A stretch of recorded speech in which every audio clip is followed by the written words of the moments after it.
A retired Navy SEAL and his loyal German Shepherd were trekking through the frozen woods of Wyoming when the storm finally broke. Under a sheet of ice and snow, they found something unnatural: cold steel, thick armor, and the faint glimmer of gold buried beneath. It was a U.S. Army transport truck, sealed shut for more than 30 years. When they forced it open, the wind carried out not treasure, but the stench of betrayal. Two soldiers long forgotten, a fortune no one ever reported missing, and a town that had built its peace on blood and silence. What began as a quiet winter walk between a man and his dog would awaken ghosts that refused to stay buried. A story of loyalty, justice, and the light that survives even when the snow never melts. Before we begin, tell me where you're watching from.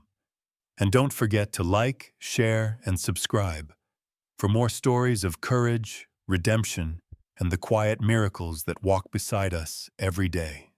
The wind cut like glass through the pines of northern Wyoming, turning every breath into a ghost. Snow draped the mountains in silence, broken only by the crunch of boots and the rhythmic breathing of a man and his dog. Ethan Cole moved with the measured pace of someone who had learned to read danger in the smallest sound. At 38, his body still carried the discipline of a Navy SEAL, broad-shouldered, with lean muscle drawn tight beneath a thick field jacket faded from years of wear. A thin scar crossed the left side of his jaw, a pale reminder of a mission gone wrong overseas. His eyes, gray as the winter sky, had the tired calm of someone who had seen too much and now preferred the company of snow to the noise of men.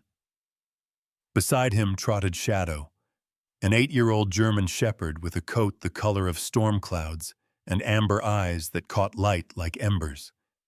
His gait was confident, precise and silent, each step falling into the rhythm of his partner. Shadow was more than a dog. He was the echo of Ethan's past, his last teammate from the desert, the one who had pulled him from shrapnel and smoke when no one else had. Time had given the dog streaks of silver along his muzzle, but had not dulled his alertness. The two moved like a single creature, connected by instinct and shared ghosts. Ethan adjusted his pack and looked up at the ridge ahead. The storm had broken the night before, leaving the world drenched in white and ice. The quiet here was deceptive. Every gust carried a whisper of something alive beneath it. He came to the mountains for that silence, to rebuild the fragments of himself scattered by war. But even now, surrounded by nothing, his mind was never still. He thought of the men whose names he couldn't forget, the ones who never made it back. The snow seemed to carry their faces. Shadow stopped suddenly, muscles stiff, tail rigid. A low growl rolled from his throat. Ethan froze. "What is it, boy?" he murmured. The dog's nose pressed against a patch of snow near a slope where the ground had recently shifted. Ethan knelt beside him, brushing away the powder with his gloved hand. Metal. Cold, hard, unyielding. He scraped more until a curved surface emerged, streaked with rust and ice. It wasn't rock. The shape was too precise, industrial, deliberate.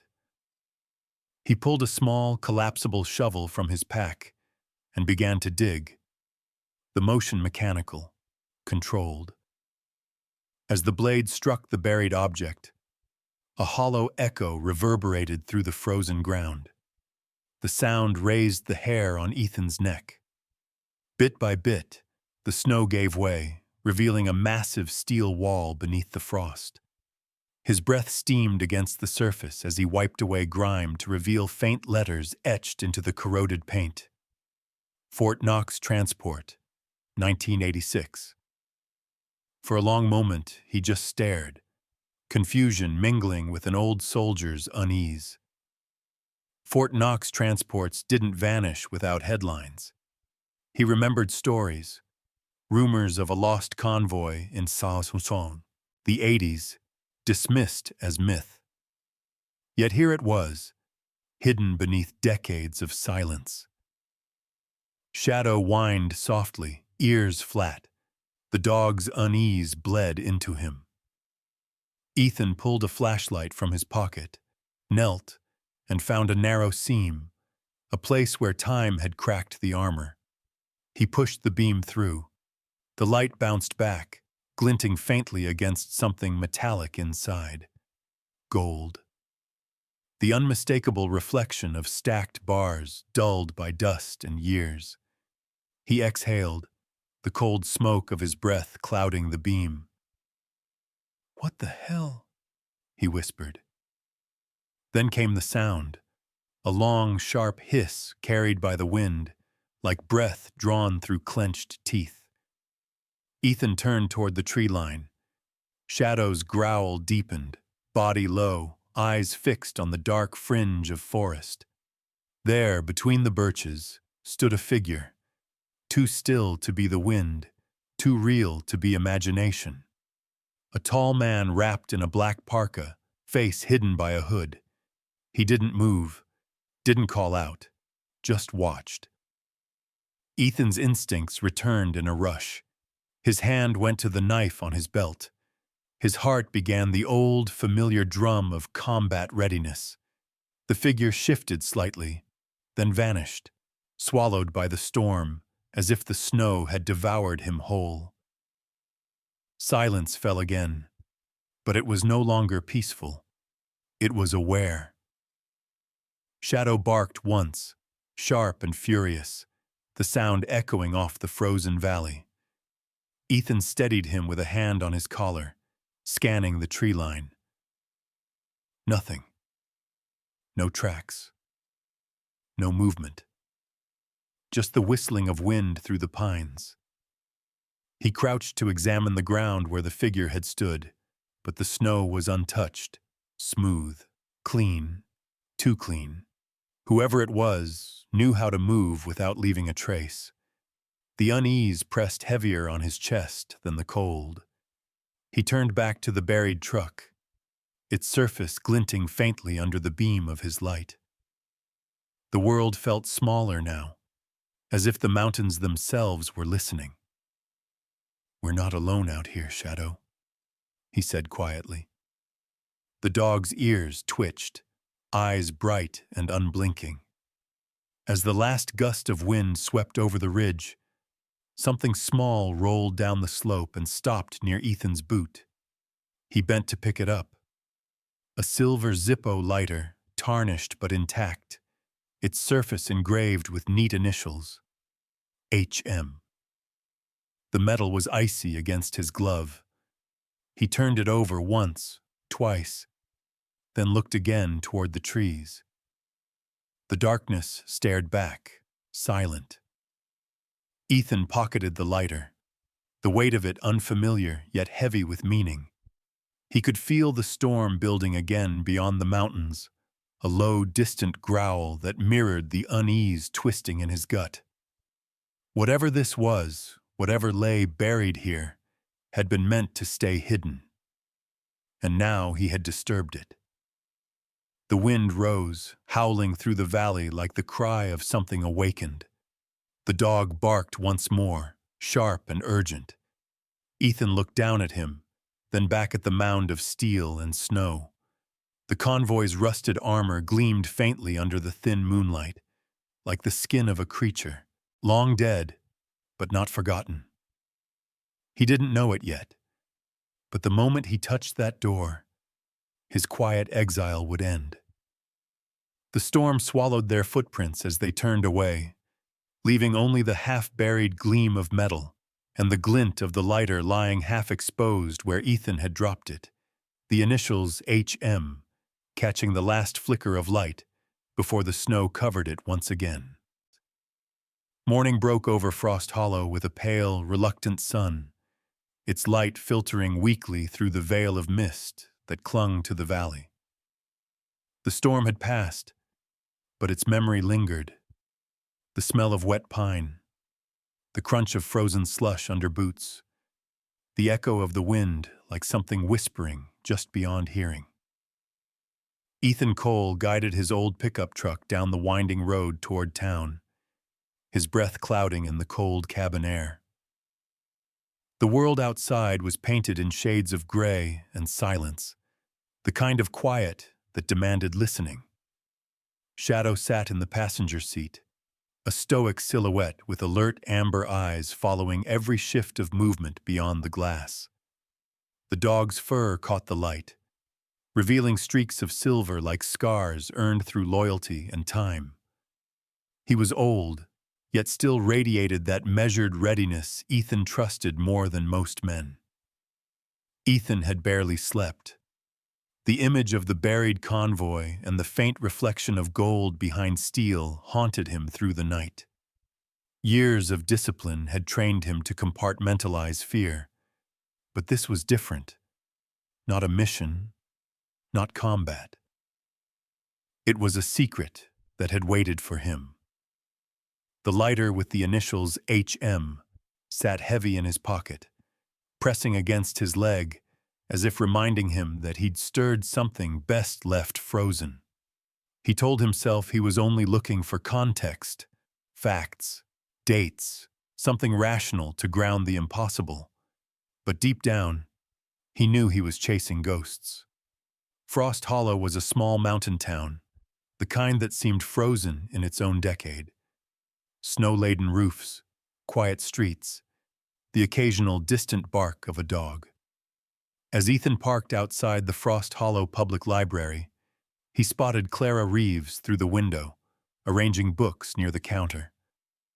She was a woman in her late 50s, tall and angular, with sharp cheekbones softened only by the faint silver in her auburn hair.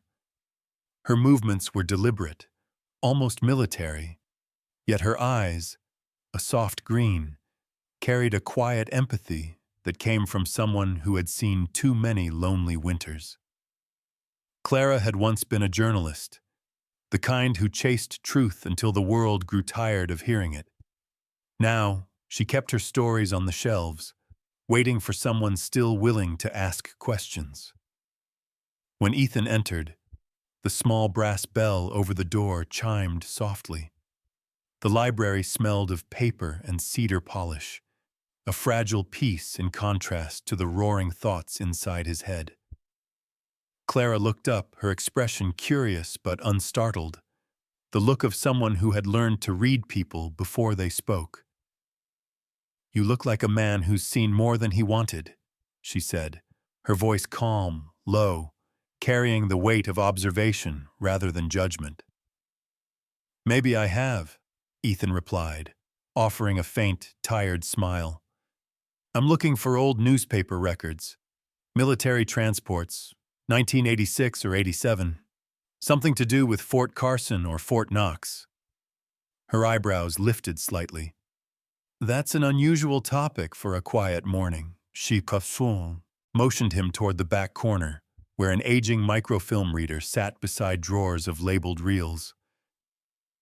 "What are you hoping to find?" Ethan hesitated. The lie came easily, but tasted wrong. "Just curiosity. I'm doing some freelance research for a veterans archive." Clara studied him for a heartbeat longer than was comfortable, then nodded. "Curiosity's a dangerous thing in this town," she murmured. Her tone wasn't accusatory. It was warning, weary, as if she had said those words before. They worked in near silence, the hum of the machine the only sound as Ethan scrolled through old issues of the Frost Hollow Gazette. Headlines flickered past, local fairs, hunting accidents, winter closures, until a small headline stopped him cold. "Army Gold Convoy vanishes en route to Fort Carson. 2 soldiers missing." The article dated late February 1987. Ethan's pulse quickened. The story described a snowstorm, a lost signal, an unsuccessful recovery mission. No wreckage, no survivors, no gold recovered. The final line read, "Search led by Sheriff's Deputy Mark Dalton." Ethan leaned back, staring at the name until it blurred. He knew the type. A man who'd seen power up close and learned to keep his mouth shut to stay near it. The thought twisted in him, a slow, familiar anger that came from too many lies told in uniform. Clara noticed the change in his expression. "Dalton's still sheriff," she said quietly. "Been here longer than anyone else. People respect him. Fear him a little, too." Ethan turned toward her. "You ever hear anything else about that convoy?" She hesitated, fingers tracing the edge of a yellowed photograph pinned to the wall. "Dalton never talks about it. But I was here that winter. I remember the sound. Late one night, after the search was called off, there were gunshots echoing from the ridge. Some said it was hunters. Others didn't sleep for a week." Her voice dropped to almost a whisper. "There are places in these mountains people pretend don't exist. But they do." Ethan nodded slowly, mind racing. Every instinct screamed that what he'd found yesterday and this forgotten story were the same. He thanked Clara, though his tone was distant, polite words spoken by a man already halfway gone in thought. As he turned to leave, she called after him, "Be careful, Mr. Cole. The past doesn't like to be disturbed here." Outside, the day had darkened again, the clouds thickening with the promise of more snow. Ethan climbed into his truck, Shadow waiting inside, tail thumping softly once. "We've got something, boy," he murmured. The dog tilted his head, sensing his partner's shift in tone, focus returning, the soldier reawakening. Ethan started the engine, the old pickup rumbling like a reluctant heart. As he pulled onto the main road leading out of town, a black SUV parked across the street flickered to life. Its windows were tinted too dark for the light of day. The vehicle rolled out slowly, merging behind Ethan's truck, its movement casual but deliberate. Ethan caught the reflection in his mirror, just enough to know it wasn't coincidence. He didn't react. He kept his eyes forward, jaw tightening, breath slow and steady. Shadow lifted his head, a low growl vibrating in his chest. "Yeah," Ethan muttered softly, eyes on the endless white road ahead. "I see them too." The mountains loomed like sleeping beasts on both sides of the highway. Between them, the storm was gathering again. Snow fell in thick, restless waves, erasing the shapes of the mountains and swallowing all sound except the wind's unending howl. The forest glistened under the pale moonlight, each branch heavy with frost, the air thin and biting.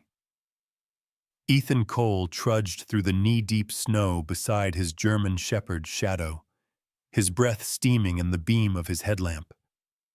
Ethan's face was drawn and tense, the fine lines around his eyes carved by years of battle and loss. His short brown beard was flecked with ice, and the scar along his jaw caught the faint light when he turned. Tonight, he was no longer the man seeking peace. He was the soldier again, compelled by duty and ghosts. The image of the buried transport haunted him through every heartbeat. The thought of what lay inside had refused to let him rest. Shadow moved slightly ahead, a dark shape against the snow.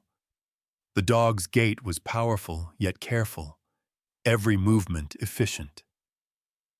At 8 years old, Shadow had the calm patience of a veteran and the eyes of a guardian, sharp, golden, always aware.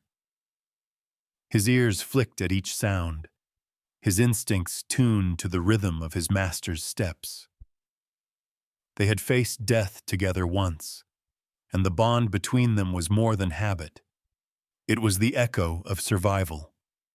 Ethan reached the ravine where the steel glimmered faintly beneath ice. The storm had uncovered more of it.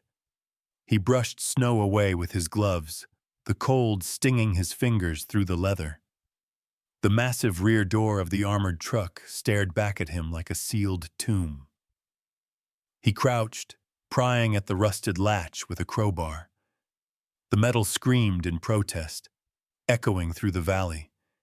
When it finally gave, the door sagged inward, a gust of stale air escaping, heavy, damp, and filled with decay. Ethan's stomach clenched.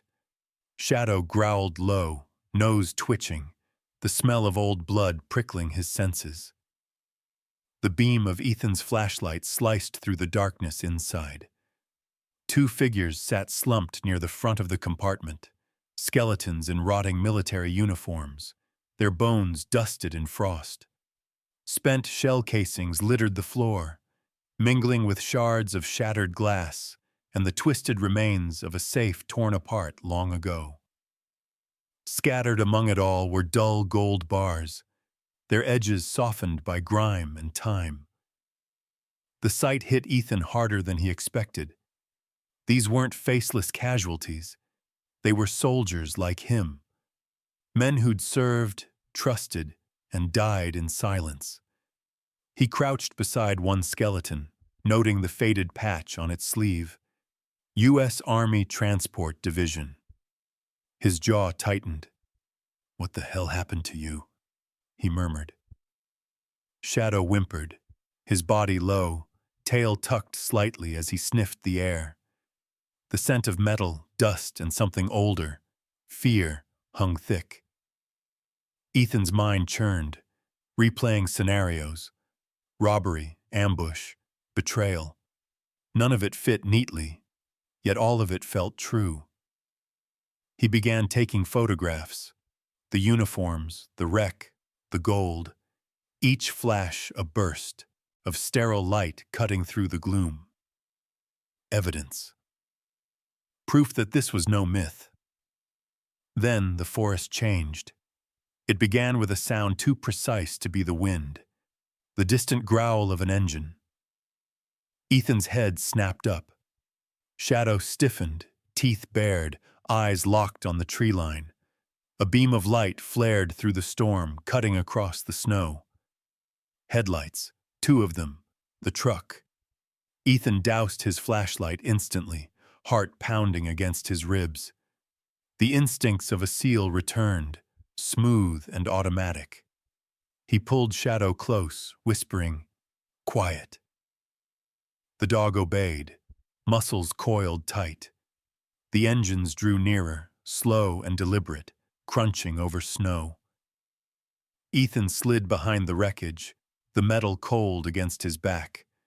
His breath came shallow, the sound of the wind barely covering the hum of the approaching vehicles. Then came the shout, deep, commanding, distorted through the storm. "Drop it, SEAL! Hands where I can see!" Two men emerged from the blinding light, dressed in black parkas, rifles steady. Their movements were too fluid for amateurs, trained, professional. The shorter one, broad-shouldered with a thick beard frozen into icicles, barked another order. The other, tall with clean-shaven cheeks and a sharp jaw, flanked to the left. Their eyes were hidden behind goggles, but their stance told Ethan everything. They knew who he was. He didn't answer. Instead, he waited, reading their angles, their confidence. The tall man shifted closer, stepping through a drift of snow. Ethan's pulse slowed, his world narrowing to the rhythm of movement.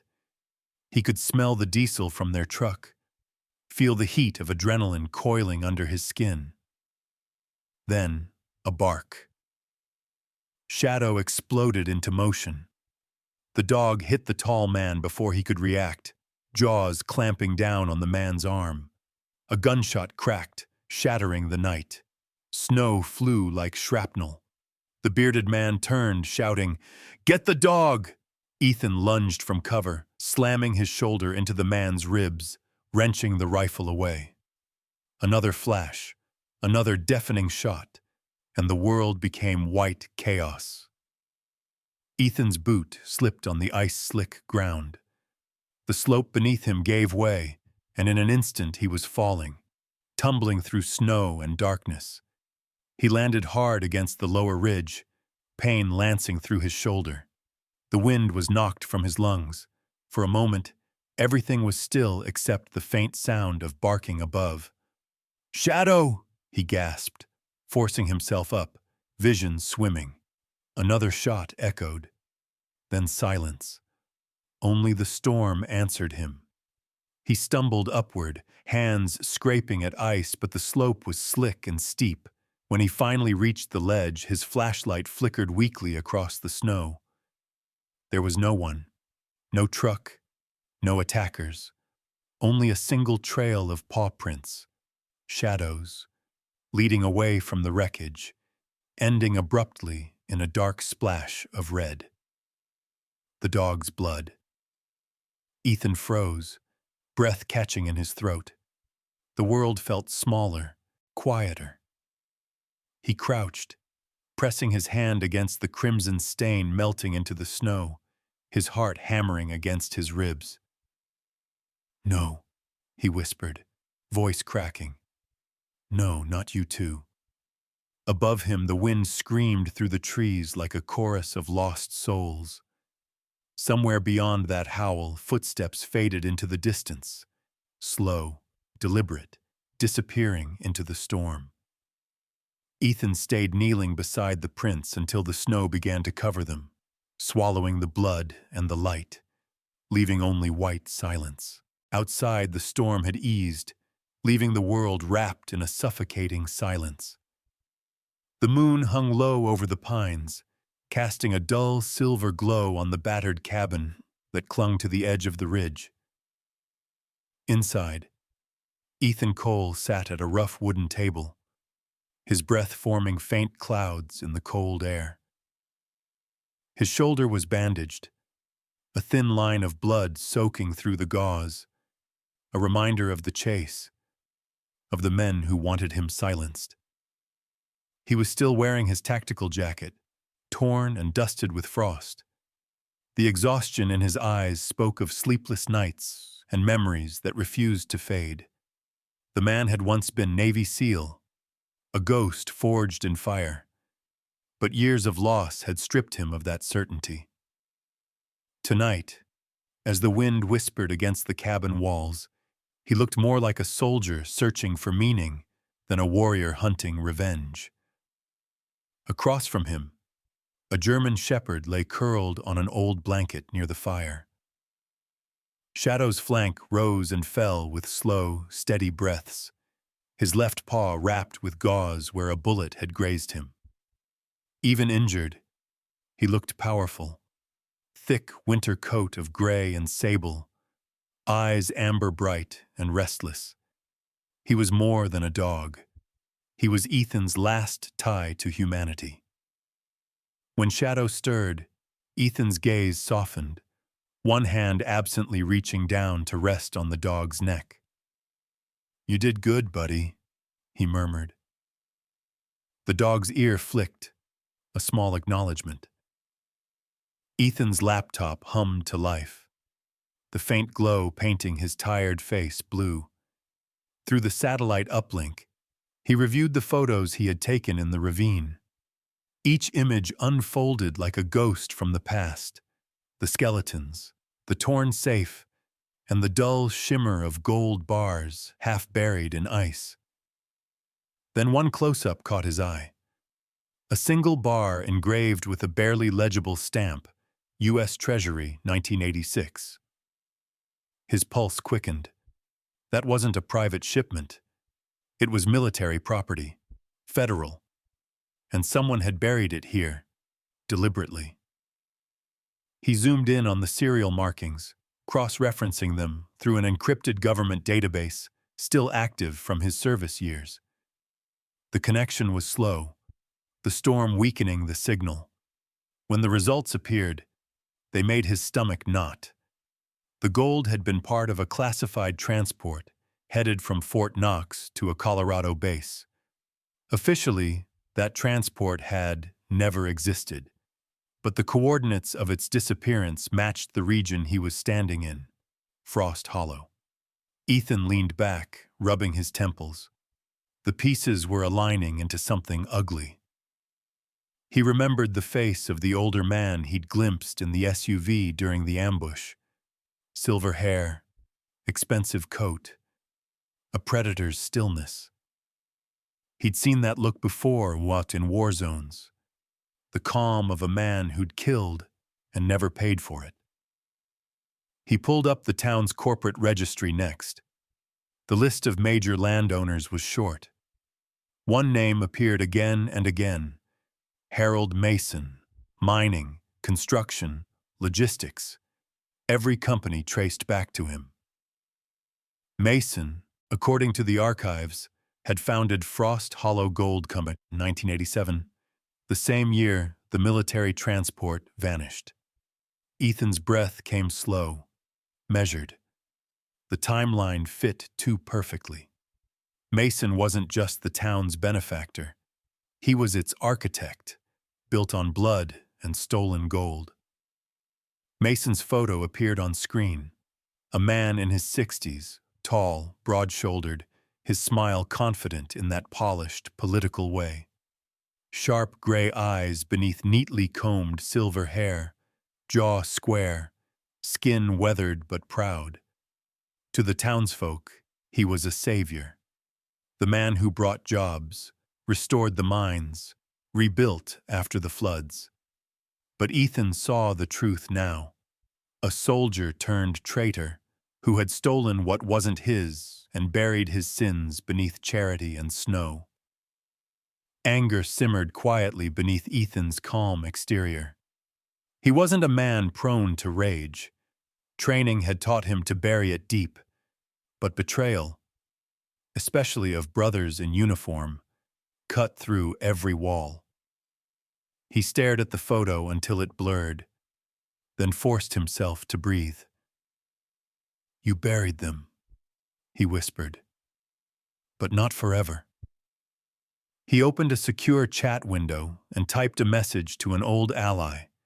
Agent Walker, FBI Field Operations, Denver.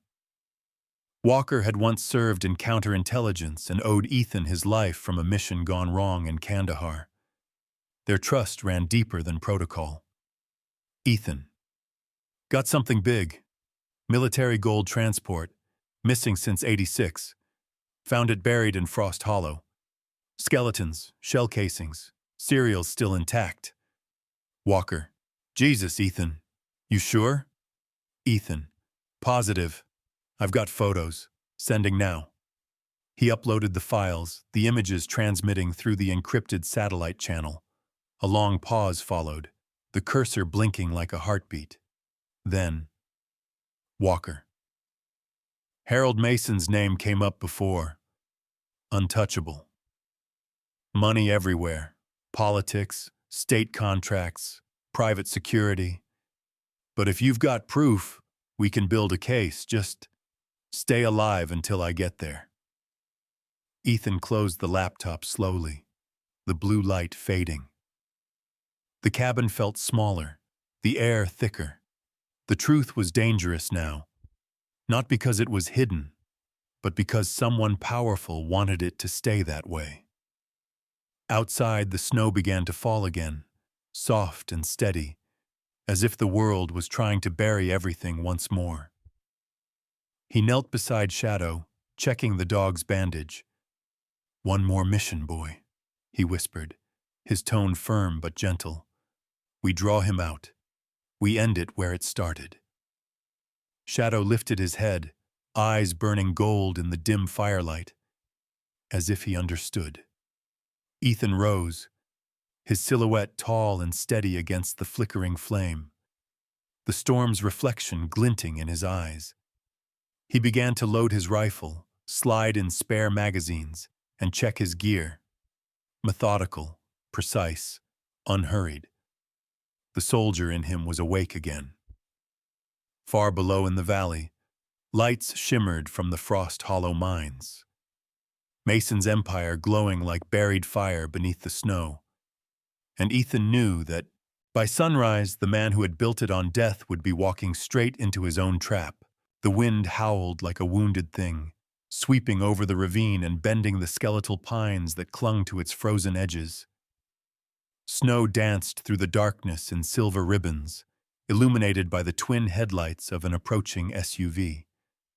The tires crunched to a stop near the edge of the clearing, and 3 men stepped into the icy night. Harold Mason moved first, tall, broad-shouldered, his black coat gleaming faintly beneath the moonlight. His once proud silver hair was now damp with snow, his sharp gray eyes narrowed with controlled fury. There was nothing left of the polished philanthropist now, only the soldier who had killed for gold decades ago. Behind him followed 2 men, his enforcers. One was heavy-set, with a shaved head and a jagged scar along his neck. The other, younger and wiry, had cold blue eyes that flickered constantly, scanning the tree line for movement. Both carried rifles, their breaths visible in the freezing air. Mason's voice, roughened by years of whiskey and power, cut through the wind. "Take everything," he ordered, nodding toward the mound of snow that concealed the armored truck.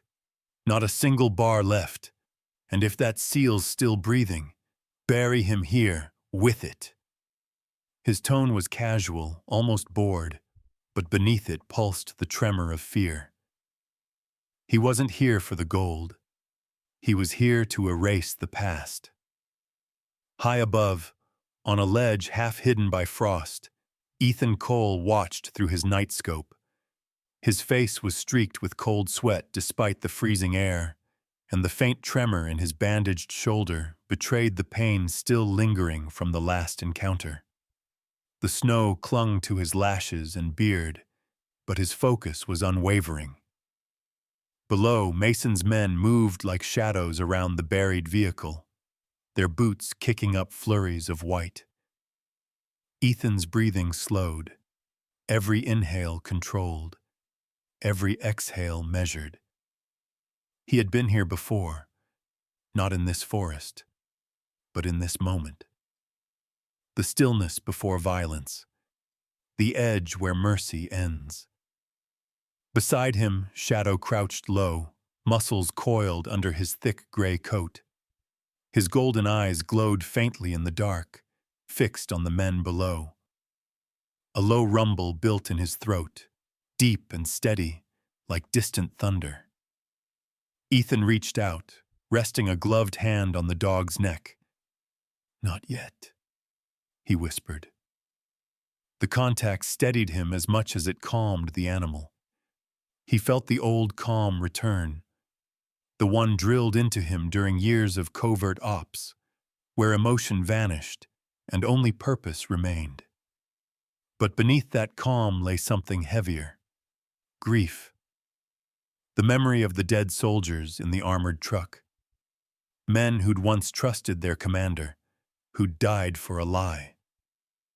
Mason's flashlight swept over the mound.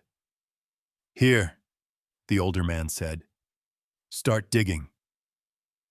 The heavy-set thug grunted, swinging a shovel down, the steel biting into ice. Each strike echoed through the ravine like a hammer against a coffin. Ethan's jaw clenched. He thought of the photo he'd seen of Mason 30 years ago. Younger, in uniform, standing beside the same men he later betrayed. Now the truth lay a few feet beneath his boots, and the man was about to profit from it again. Ethan moved. Silent. Swift. A ghost in the snow. He descended the slope with practiced precision, his steps muffled by powder. The storm's wind covered his approach, and by the time the younger guard turned, Ethan's silhouette had already emerged from the dark. Tall, lean, the barrel of his rifle raised and steady. "You buried my brothers here," he said, his voice calm but sharp as ice.